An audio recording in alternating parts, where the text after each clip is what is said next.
The anticipation for Karoline Leavitt's appearance on The Late Show with Stephen Colbert had been building for weeks. At just 27, she was the youngest White House press secretary in history, representing the Trump administration with a Genmani. Flair and unwavering loyalty.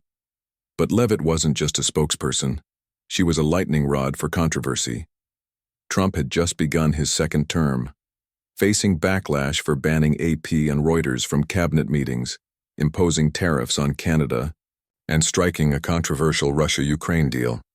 Every time Leavitt appeared on air, she made headlines, from her bold statement that Canada is on its knees to turning the White House's TikTok presence into a viral sensation. Critics accused her of being Trump's puppet, using her youthful appeal to distract from the administration's missteps. Colbert, never one to shy away from confrontation, had promised to put her to the test. This interview was more than a conversation.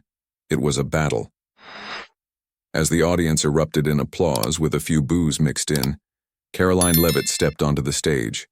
Her blonde hair gleamed under the studio lights. Dressed in dark, modern attire, an oversized jacket paired with white sneakers, she carried herself with confidence. A small smile played on her lips, but her sharp gaze signaled she was ready for anything. She took her seat opposite Colbert, relaxed yet alert. He leaned forward, his signature smirk in place. "Karoline, welcome to the show," he said, his tone friendly, though his eyes suggested otherwise. "At 27, you're the youngest press secretary in history. Impressive. But tell me, does working for Donald Trump ever feel like babysitting someone who won't grow up?" Laughter erupted from the audience. Leavitt, unfazed, let out a small chuckle. "Thanks for the welcome, Stephen," she replied, her voice smooth but pointed. "But no, I don't babysit anyone. I work for the GOAT, the greatest of all time. He's saving America, and I'm here to make sure people know it." Colbert raised an eyebrow. "GOAT, huh? Interesting. Speaking of saving America, last week you said Canada is on its knees after Trump slapped tariffs on them. Is that your idea of good neighborly relations or just flexing?" The audience quieted, waiting. Leavitt tilted her head, her smile unwavering. "Stephen, you want to talk economics? Let's talk numbers. Canada relies on us far more than we rely on them. Tariffs are leverage, and they're working. Trump plays tough, and I tell the truth. We win. They lose. So cap." Scattered applause rose from a corner of the audience, but murmurs of dissent followed. Colbert nodded as if considering her words, then pivoted. "All right, no cap. I like the Gen Z vibe. But let's talk about truth. Your administration banned AP and Reuters from cabinet meetings. Is that how Trump wins? By silencing those who ask the tough questions?" His tone sharpened, his eyes locked on her. The room tensed. Leavitt sat up straighter, gesturing lightly. "Stephen, don't overplay it. We're not silencing anyone. AP and Reuters were cut because they push an anti-Trump narrative instead of facts. Americans don't trust old media anymore. We filter who gets in to make sure the message reaches the right people. That's not silencing. That's a vibe check." She stared at him. "Ever heard of something called trust? We're rebuilding it." Colbert let out a short laugh, but it wasn't a relaxed one. "A vibe check for the press sounds like a fancy way to say controlling the narrative. Press freedom is the backbone of America, not something for Trump and you to filter. Like a TikTok guest list." The audience roared with laughter and applause. Colbert leaned in. "You say Americans don't trust the media, but do they trust a government that picks who gets to speak and who doesn't?" Leavitt's smile sharpened. "Stephen, are you stuck in 1990? Americans trust us because they see results, jobs, the economy, peace. Trump doesn't need old media to prove it, and neither do I. We've got X, TikTok, and my 728,000 followers to speak directly to the people. You want to call that control? I call it cutting out the outdated middleman." She folded her arms, eyes blazing. "If you want to talk about freedom, ask why media like you keep pushing one-sided stories." The air in the studio thickened. Applause mixed with boos, the energy in the room shifting like a storm about to break. The audience blended into a chaotic symphony, cheers, boos, murmurs all clashing at once. Stephen Colbert, still sporting his signature half-smile but with eyes now razor-sharp, never took his gaze off Karoline Leavitt. She sat across from him, legs crossed, hands resting lightly on her lap. Her posture was composed, but her gaze burned just as fiercely as his. Colbert tapped the desk lightly, leaning forward like a fighter preparing to land a knockout punch. "Karoline, you just said, cutting out the outdated middleman." "I get your point," he said, his tone even but laced with intent. "But let's dig deeper into this press issue. You claim AP and Reuters aren't honest, so they're banned from cabinet meetings. Do you really believe that's how a transparent government operates? Or is this just a White House trying to muzzle anyone bold enough to ask tough questions?" The audience fell silent for a split second, waiting. Leavitt tilted her head, a smirk creeping up like she'd seen the punch coming from a mile away. "Stephen, are you trying to paint me as the bad guy?" she asked, her voice soft but sharp, as a razor. "Let's clear this up, for you and everyone watching. We're not muzzling anyone. AP and Reuters weren't banned for asking questions. They were banned for not reporting facts. They spin stories. They push an anti-Trump narrative, twisting reality to fit their angle. And Americans? They're not stupid. They see it.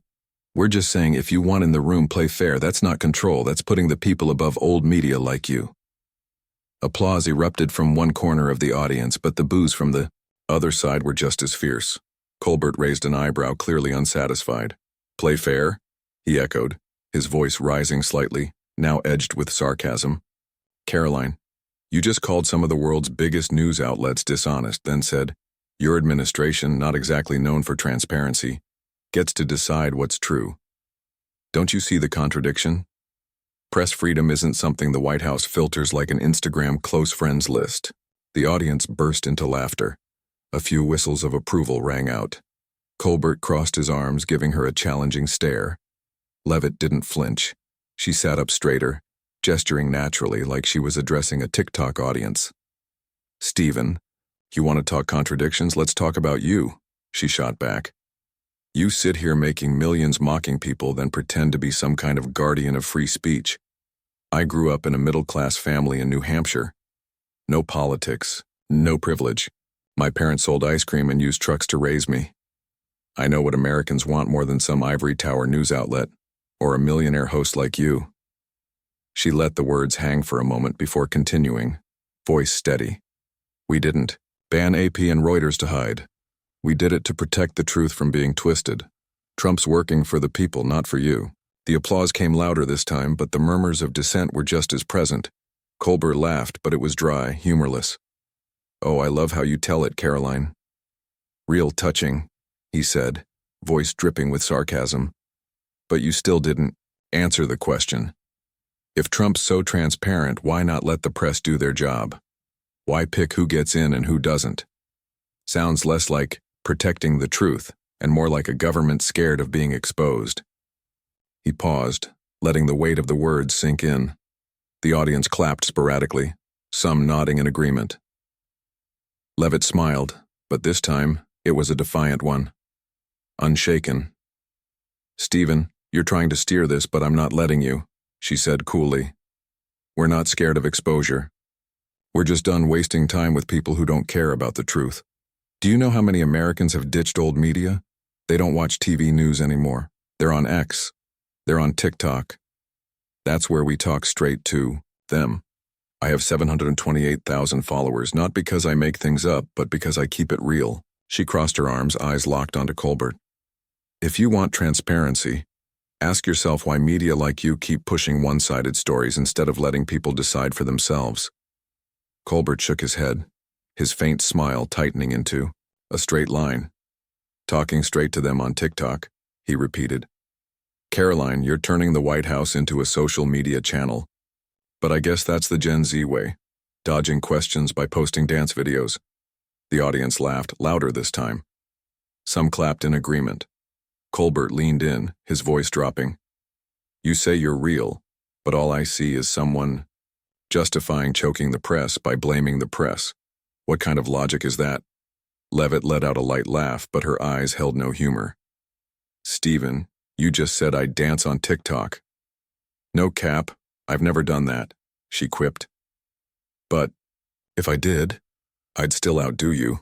She let the jab land before continuing, her voice unwavering. As for logic, here's mine. Old media like you lost America's trust a long time ago. The air in the studio grew heavier. Applause, boos, tension thick as smoke. The battle wasn't over yet. The audience was a storm, cheers and boos clashing, like thunder. The Late Show studio no longer felt like a talk show stage. It was an arena, thick with tension. Every breath, every glance, every flicker of movement carried weight. Stephen Colbert leaned forward, hands braced on the desk, his eyes locked onto Karoline Leavitt.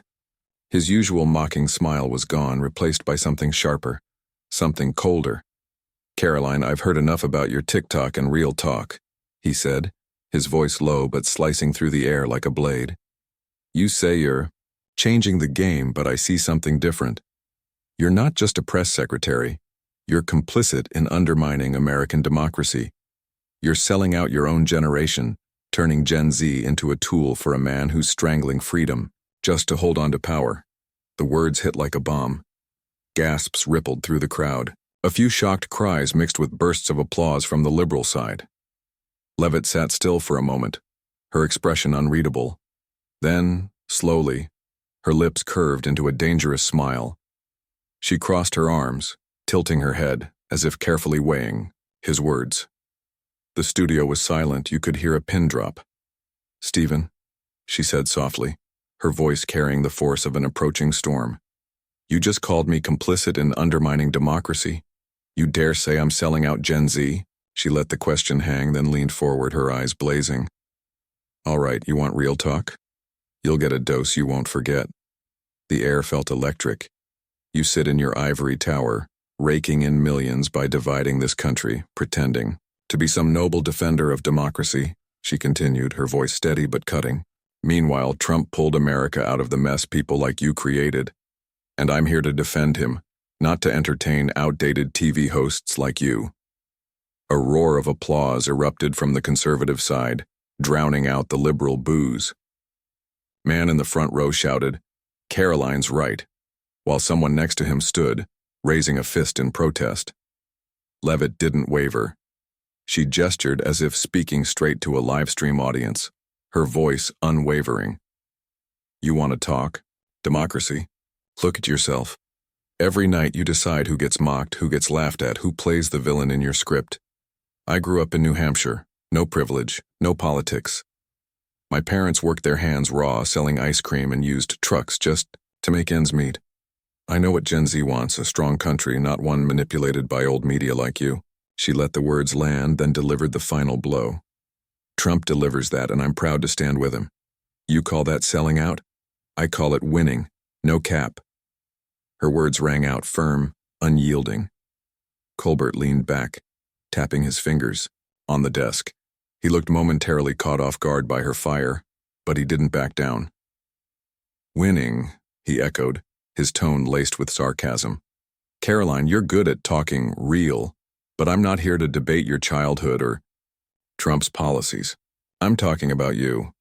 You stand behind that White House podium, justifying press bans, defending divisive policies, and turning politics into a social media game.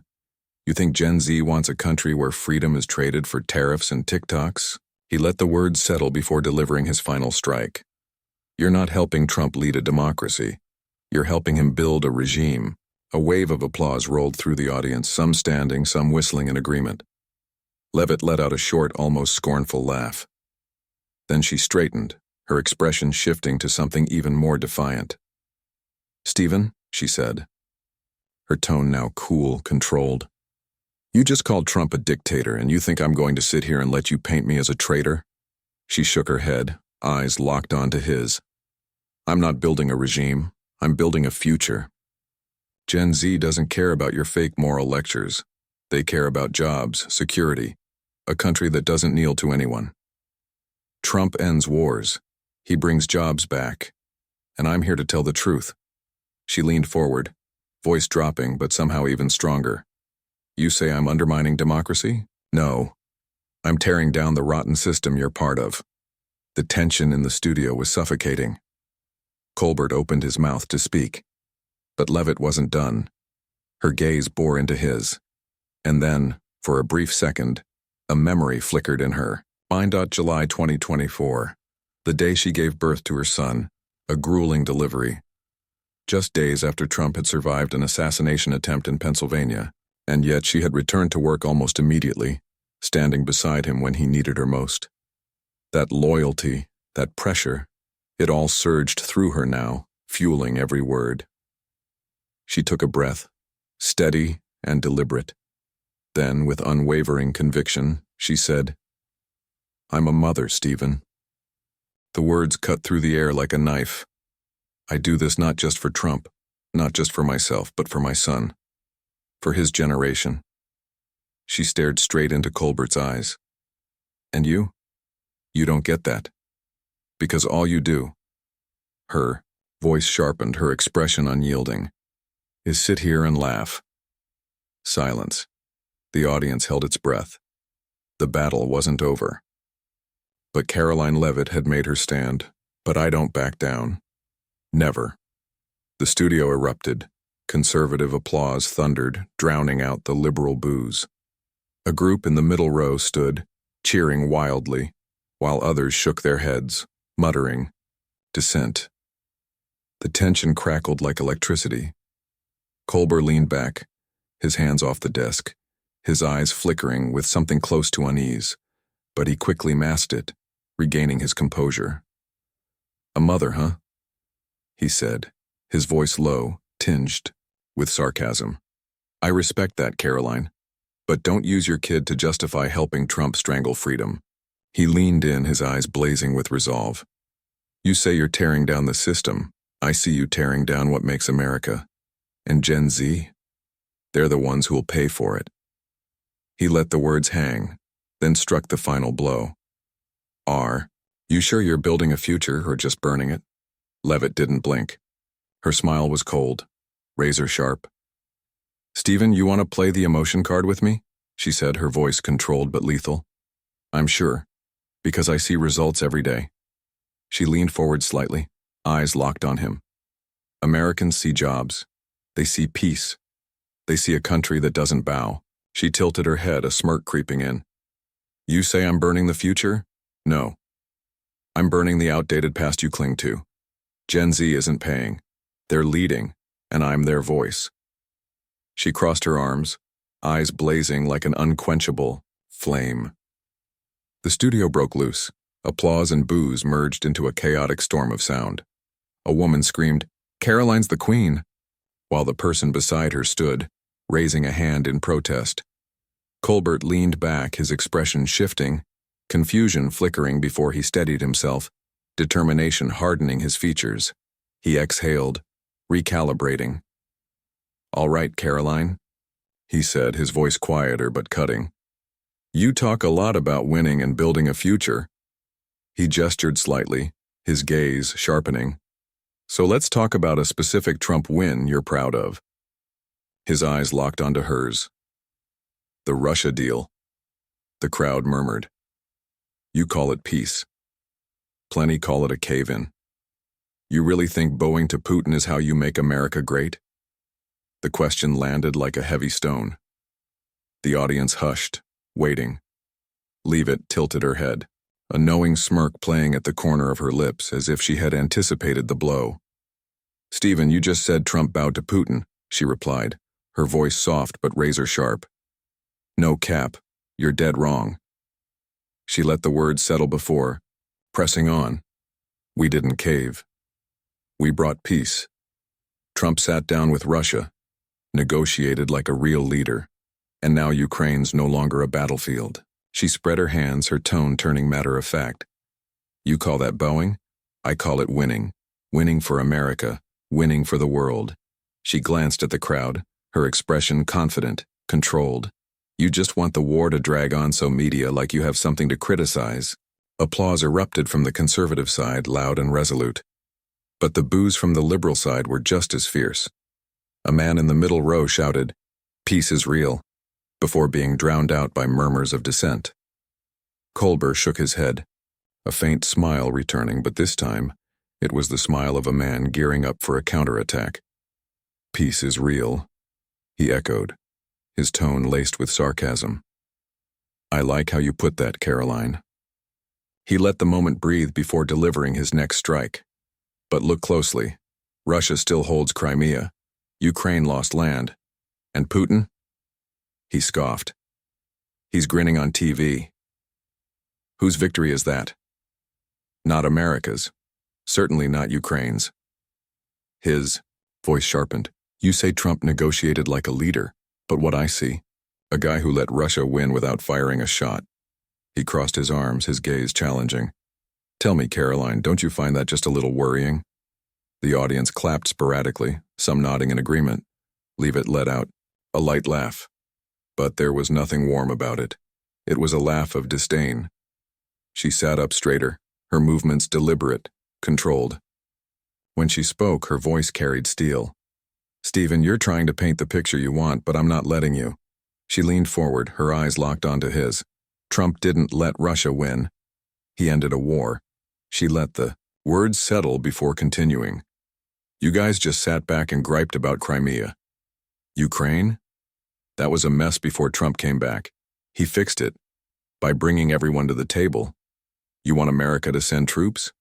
To keep funneling taxpayer money into an endless war? Just so you have something to rant about on TV? She scoffed, shaking her head. No, we chose peace. And that's what Americans want. She let the challenge hang. Then she narrowed her eyes, delivering the final blow. Got any actual data proving people hate this deal? Or do you just like telling horror stories? Her voice was firm, unyielding. Colbert nodded slowly, as if agreeing, but the spark in his eyes said otherwise. He wasn't done yet. Horror stories? He shook his head. No, Karoline, I'm just stating the truth you don't want to hear. His voice rose slightly, just enough to press the moment. I don't need data to know that caving to a guy like Putin is a sign of weakness, not strength. The air in the room felt thick, charged. You say Americans want peace? Sure, but they also want an America that doesn't kneel to anyone. He leaned forward. His voice was sharp. And you? His gaze locked onto hers, unflinching. You just said Canada's on its. The moment hung. The fight wasn't over, and Karoline Leavitt wasn't backing down. Knees. Colbert let the word hang, his expression sharp. Canada's on its knees after Trump hit them with tariffs. Now you claim Russia didn't win when Trump caved? He tilted his head, letting the silence stretch. Where's your logic? The audience clapped louder, whistles of approval ringing out. Leavitt didn't blink.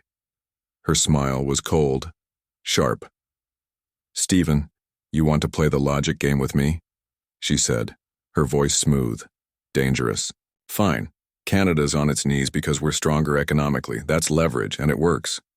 She leaned forward slightly. Russia and Ukraine, different story. Trump didn't cave. He's smarter than you guys give him credit. 4. He knew endless fighting solves nothing, so he negotiated to stop the bloodshed. That's not weakness, that's strategy. Her eyes glinted as she delivered the next strike. You call it kneeling? She smirked. I call it leading. The crowd roared, conservative applause overpowering the liberal boos. A woman in the front row shot her fist into the air. Trump's smart, she shouted. Beside her, someone shook their head, muttering dissent. Colbert tapped the desk, clearly unhappy with her answer. Leading, he echoed, sarcasm dripping from the word. Sounds like a fancy way to justify letting Putin off the hook. He cocked an eyebrow. But I guess that's your style, turning everything into a social media win. He leaned closer, lowering his voice. You say you're moving forward, but I see someone hiding behind TikTok instead of facing reality. His eyes locked onto hers. Are you sure Americans want peace, if it means letting our enemies laugh in our face? Leavitt didn't flinch. Instead, she laughed, shaking her head like he had just proven her point. Stephen, you keep clinging to this enemies laughing in our face narrative, she said, gesturing like she was live streaming. But I'm not buying it. She leaned in, eyes blazing. Americans want peace. And Trump delivered. Not by kneeling, but by playing tough. The crowd stirred, tension crackling. You say I'm hiding behind TikTok? She let out a short, sharp laugh. No, I'm right here, facing you, and I'm winning, on every platform, because I'm real. Her voice was rising, each word landing like a punch. You want reality? She spread her hands, her voice ringing through the studio. Reality is, the war is over, jobs are back, and America, stronger than ever. She let the moment breathe, then delivered the final blow. You don't like it? She shrugged. Too bad. We don't need your approval. The audience erupted, conservative cheers drowning out liberal boos. Colbert took a deep breath, leaning forward, his voice low but sharp as a blade. Karoline, you say you don't need my approval. He paused. I respect that confidence. His tone darkened. But let me ask you something. Straight up. The air in the room shifted. You're the youngest press secretary in history, he said, watching her carefully. But do you ever wonder if you're just Trump's puppet? A ripple ran through the audience. A young face for him to hide behind when things fall apart? He shook his head slightly. Because I see someone who talks a good game but doesn't have a mind of her own. The question hit like a final punch. The audience gasped, a few scattered claps from the liberal side, a murmur of tension. For a moment Leavitt sat still, her expression unreadable. Then she laughed, not a nervous laugh, not an empty one, a bold, defiant laugh that echoed through the studio. She adjusted her posture, sitting up straighter, her eyes locked on Colbert's. Stephen, you just called me a puppet? She said, her voice low but thundering. She scoffed. No, Cap. That's the weakest shot you could take, and I'm not letting you off easy. She leaned in, her words cutting through the noise. I'm not a puppet. I'm the voice of Trump, of Gen Z, of millions of Americans you and the old media abandoned. She let that sink in. I've got my own mind, and it says America needs a leader like Trump. Her gaze sharpened. Not ivory tower MCs like you. The crowd exploded. Cheers, boos, claps, a storm of reaction. Colbert lifted his hand slightly as if to calm the room, but Leavitt wasn't done. You think I'm hiding Trump? She said, her voice rising. Wrong. I'm standing here right in your face defending what he's built. She let the words settle, then she struck again. You say I have no mind of my own just because I'm loyal to Trump? Her expression hardened. Wrong again. She leaned forward. I'm loyal because I believe in him. She gestured broadly. I believe in the jobs he brought back, the peace he secured, the strength he restored. She took a breath, her voice now unwavering. I grew up in a middle-class family, no privilege, no one pulling my strings. Her eyes locked onto Colbert's. I chose this path, and I'm proud of it. The studio erupted, conservative applause shaking the walls. A group in the middle stood, cheering. The liberal boos were still there. But they were overwhelmed. Colbert leaned back, his hands off the desk, his expression unreadable. For a split second, something flickered in his eyes. Unease? Frustration? But then he steadied himself, mask slipping back into place. He exhaled. Strength, he repeated, his tone laced with sarcasm. I see someone who's really good at justifying. He studied her for a moment, then fired one last shot. But if you're so proud, why not answer straight? His eyes glinted. When Trump's wrong, do you ever say no to him? Or do you just nod and post a TikTok? He smirked, his eyes flashing, trying to corner her one last time. The audience reacted. Claps, murmurs, tension thick in the air, and, Leavitt? She didn't even blink. She was ready. The audience clapped sporadically, some nodding in agreement, others watching intently. Leavitt smiled, but it wasn't warm. It was cold, razor sharp. Stephen, you want me to say no to Trump just to prove I'm not a puppet? She tilted her head. That's a cheap trick, and I'm not playing. She leaned forward, her voice unwavering. When Trump's wrong, I work with him to fix it. But let's be real, he's rarely wrong. Because he knows what Americans need. Her eyes locked on Colbert's. I'm not here to nod or dance for you. I'm here to tell the truth. She let the words hang for a moment, then delivered the final blow. Gen Z and Trump are shaping the future. And no matter how hard you try, she smirked slightly, you can't cancel us.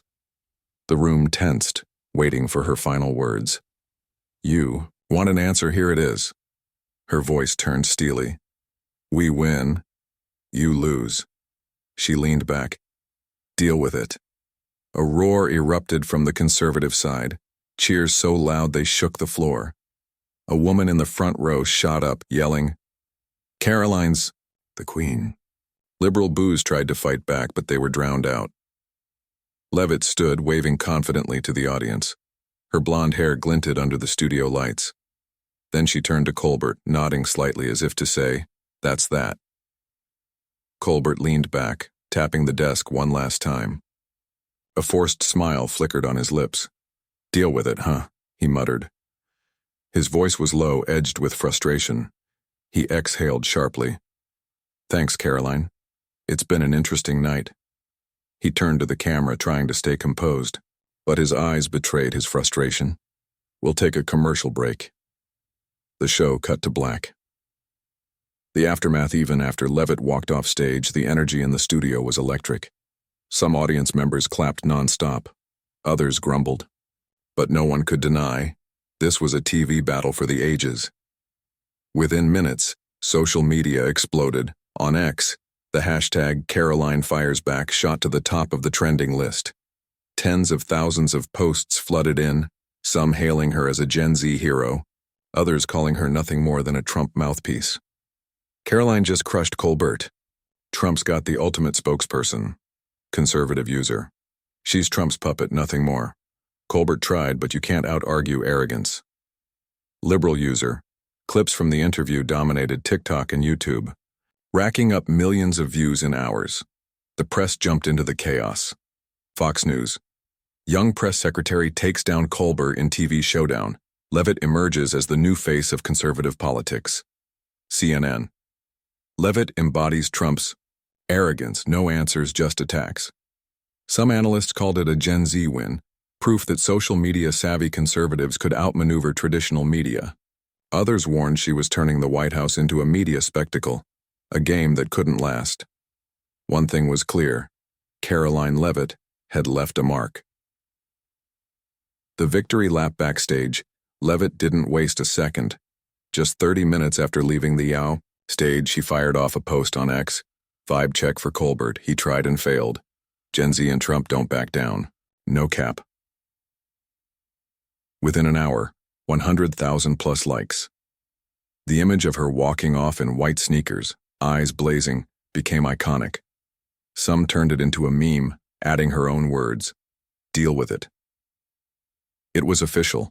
Leavitt, with her Gen Z style and Trump loyalty, had flipped the moment. Colbert wanted a takedown. Instead, he became the springboard for her message. This administration doesn't play by the old rules. The bigger picture, the Leavitt-Colbert showdown, reflected the deep political and media divide in 2025, where old-school journalism clashed with the new wave of conservative digital dominance. With Trump in his second term, and Leavitt using TikTok and X to drive the conversation, the media game had changed. She didn't just defend Trump, she made it a spectacle. Her counterattacks, from shutting down Colbert's undermining democracy argument with Trump saved America, to her viral vibe check post, proved one thing. Winning today isn't just about being right, it's about making people listen. Love her or hate her, Karoline Leavitt won that night, and America was still talking about it. Final takeaway: in today's polarized world, confidence and control of new media are everything. Leavitt didn't just survive Colbert, she flipped the script. And if there's one lesson here, it's this. When you're cornered, don't just defend, strike back with your truth. Whether it's through an X post, a debate, or a real-life confrontation, own your story. Because in America today, where every opinion gets dissected, the real winners aren't just the ones who are right. They're the ones who make the world listen.